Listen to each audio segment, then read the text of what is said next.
Hello everyone, welcome to my channel Ujjwal cinemas. তো আজকে আমি এই ভিডিওতে আলোচনা করব সম্প্রতি মুক্তি পাওয়া একটি cinema, Bangla cinema Bahurup cinema নিয়ে।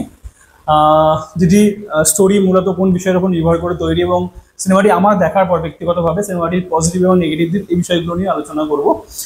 তো এই সিনেমা বহুরূপ সিনেমাটির ডিরেক্টর করে বহুরূপ সিনেমাটির ডিরেক্টর ছিলেন আকাশ মালাকার। এই সিনেমার জনার হচ্ছে সাইকোলজিক্যাল ক্রাইম থ্রিলার জনার, এবং সিনেমাটির স্টোরি লিখেছেন আকাশ মালাকার নিজেই, যেটি একটি ফিকশনাল স্টোরি অর্থাৎ কাল্পনিক স্টোরি।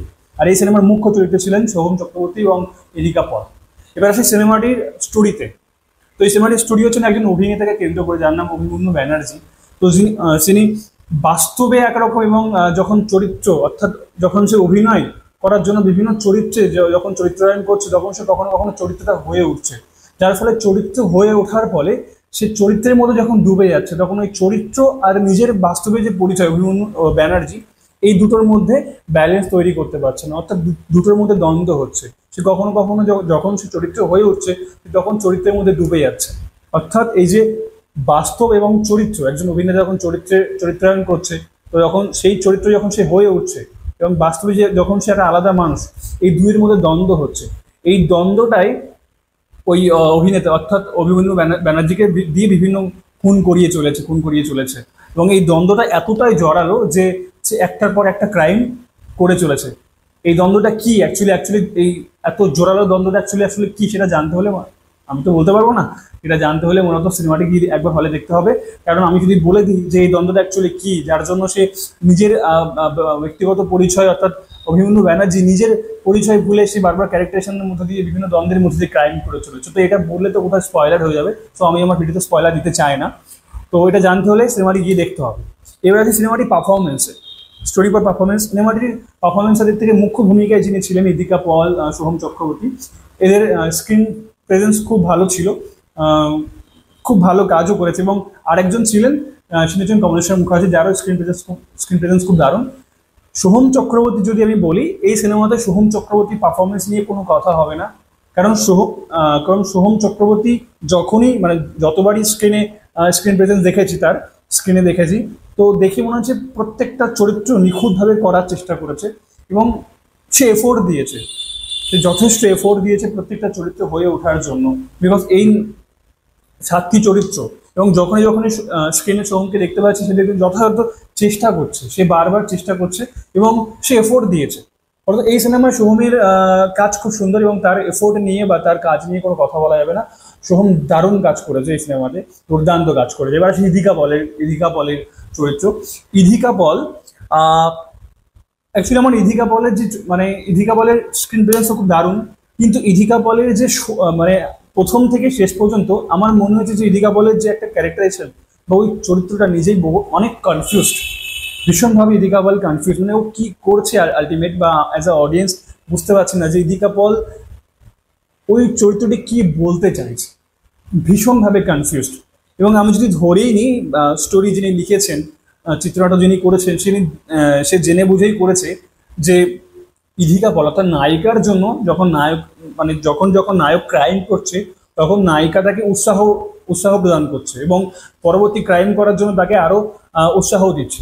অর্থাৎ আমি যদি ধরেই নিই যে প্রত্যেকটা ক্রাইমে নায়িকা তার সাথ দিচ্ছে, এবং আমি যদি ধরেই নিই প্রত্যেকটা সিনেমার শুরু থেকে শেষ পর্যন্ত নায়কের জীবনে যে ট্র্যাজেডিগুলো হয়েছে, তো সেটার জন্য নায়িকা ইদিকা পল নায়িকা ভীষণভাবে দায়ী।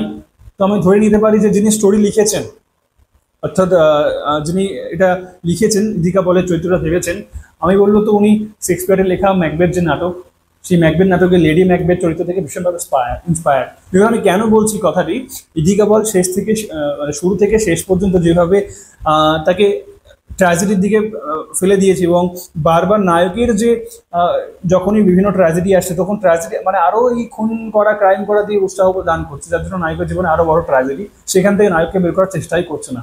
ফলত ইদিকা পল নিজে কি করতে চায়, বা ও নায়কের জীবনে তার তার দানটা কি, তো সেইখানে একটা মনে হচ্ছে যে ইদিকা পল নিজেই ভীষণ কনফিউজ, নায়িকা ভীষণভাবে কনফিউজড। এবার আমি যদি বলি যে কমলেশ্বর মুখার্জির কথা, তো কমলেশ্বর মুখার্জির স্ক্রিন প্রেজেন্স দারুণ ছিল, ওর একটা অরা ছিল একটা, মানে একজন ক্রাইম ব্রাঞ্চের মেম্বার হয়ে, মানে উনি যে ক্রাইমটা যে তোর ফুটিয়ে, মানে যে ক্রাইম হয়েছে সেটার যে ইনভেস্টিগেশন করছে।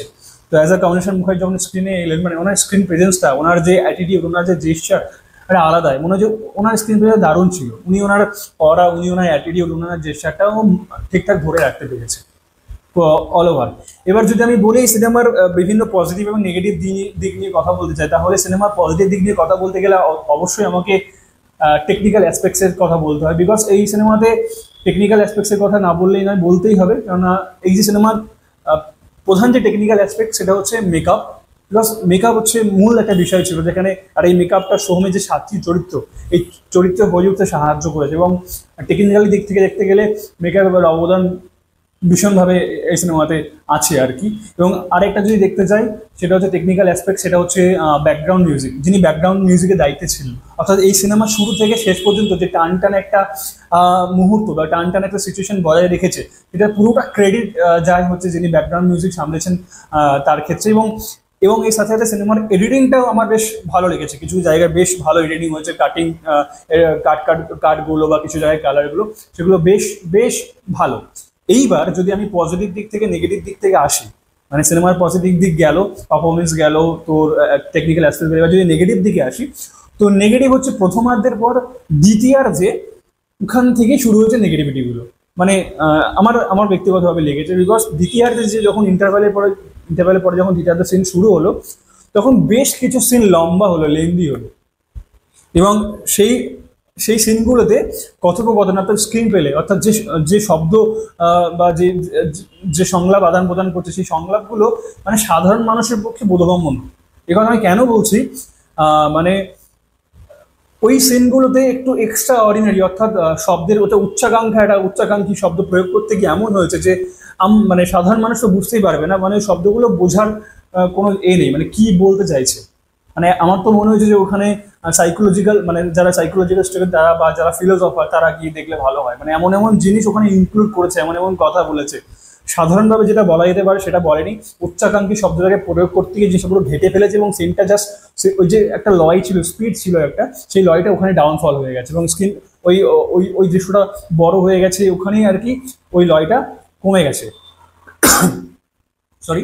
তো ওইখানটায় একটু যিনি স্টোরি লিখেছেন তাকে একটু ভাবা উচিত ছিল। অর্থাৎ কারণ স্টোরি যিনি লিখেছেন তাকে ভাবা অবশ্যই উচিত, কারণ সবাই তো শার্লক হোমস, ব্যোমকেশ বক্সী এগুলো পড়ে সিনেমাটা দেখতে আসছে না, ফলত অডিয়েন্সের যাতে বোধগম্য হয়, তো সেটাও দেখা উচিত।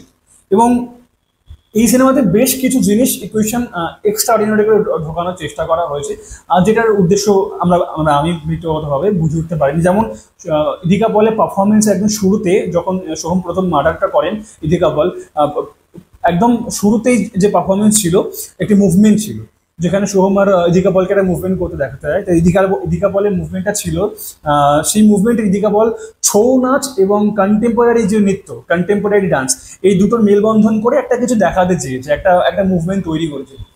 কিন্তু যখন কোনো একটা মুভমেন্ট বা কোনো একটা কিছু তৈরি করছে, তো সে ছৌ নাচ হোক আর কন্টেম্পোরারি দুটো মিলিয়ে তৈরি করে, ঠিক আছে, কিন্তু কেন করেছে তার উদ্দেশ্যটা একদম ক্লিয়ার নয়। হয়তো এমন জিনিস করে বা এমন কিছু জিনিস দেখানোর চেষ্টা হয়েছে সিনেমাতে কিছু কিছু জায়গায়, যেটার উদ্দেশ্য একদম ক্লিয়ার নয়। কিছু কিছু জিনিস অ্যাসপেক্ট মানে এমন ঢুকিয়েছে যেটার উদ্দেশ্য একদম ক্লিয়ার নয়। এই কিছু কিছু শব্দ, কিছু কিছু জিনিস যেগুলোকে একদম মানে আননেসেসারি ঢোকানো, সেগুলো দিকে একটু খেয়াল দিলে আমার মনে হয় সেটা আরো বেশি ভালো হতে পারতো। তো এক কথায় বলতে গেলে বহুরূপ এই যে সিনেমাটি চেষ্টা করেছে একটু অন্যরকম কিছু এক্সপেরিমেন্ট কাজ করতে, অর্থাৎ একজন অভিনেতা যখন বাস্তব জীবনে যখন যে বিভিন্ন চরিত্র হয়ে উঠতে চেষ্টা করে, তার মনস্তত্ত্বের যে দিকটা, এবং সে বিভিন্ন কি কি দ্বন্দ্বের মধ্যে দিয়ে যেতে যায়, সেই জিনিসগুলো দেখানোর চেষ্টা করে, যেটা খুব ভালো একটি কাজ, এই দ্বন্দ্বটা দেখানোর চেষ্টা করেছে। এবং এই সিনেমা আরো একটা বড় প্লাস পয়েন্ট হচ্ছে বা একটা বড় দিক হলো মেকআপ। খুব একটা বড় দিক, বড় সম্পদ হচ্ছে মেকআপ। এবং ফাইনালি বলতে গেলে এই সিনেমাটি যে প্রথমার্ধে যে টান টান ব্যাপারটা ছিল, দ্বিতীয়তে সেই টান টান ব্যাপারটা একদমই ছিল না, সেটা কোথাও একটা ডাউনফল হতে শুরু করেছে। সো যারা মোটামুটি টান টান ক্রাইম থ্রিলার দেখতে পছন্দ করে, তারা এই সিনেমা দেখতে গিয়ে একটু হতাশ হবেন। এবং কিন্তু কিন্তু তারা যেতে পারেন যারা একটু এক্সপেরিমেন্টাল কাজ বা একটু সাইকোলজিক্যাল ক্রাইম থ্রিলার এরকম কিছু সিনেমা দেখতে পছন্দ করে, তারা অবশ্যই যেতে পারে। কিন্তু অন্যথায় যারা টান টান সিনেমা বা টান টান থ্রিলার দেখতে পছন্দ করেন তারা একটু হতাশা হবে। তো আমার এই সিনেমা সম্পর্কে এটুকুই ছিল, যে পজিটিভ নেগেটিভ দিক এবং সিনেমা সবকিছু বলে দিলে তো আর স্পয়লার হয়ে যাবে, তো এতটুকুই বললাম। এবং আপনি কি ভাবছেন সিনেমাটা দেখতে যাবেন কি যাবেন না সেটা অবশ্যই জানাবেন, এবং যদি গিয়ে থাকেন তাহলে অভিনেতা সোহমের কোন রূপটি সব থেকে বেশি পছন্দ হচ্ছে সেটি কমেন্ট বক্সে জানাবেন। এবং আমার ভিডিওটি সম্পূর্ণ ভালো লাগলে একটি লাইক করবেন এবং সাবস্ক্রাইব করে পাশে থাকা বেল আইকনটি প্রেস করবেন, যাতে পরবর্তী ভিডিওর নোটিফিকেশন আপনার কাছে পৌঁছে যায়। সো থ্যাংক ইউ, আজকের মতো টাটা, বাই বাই।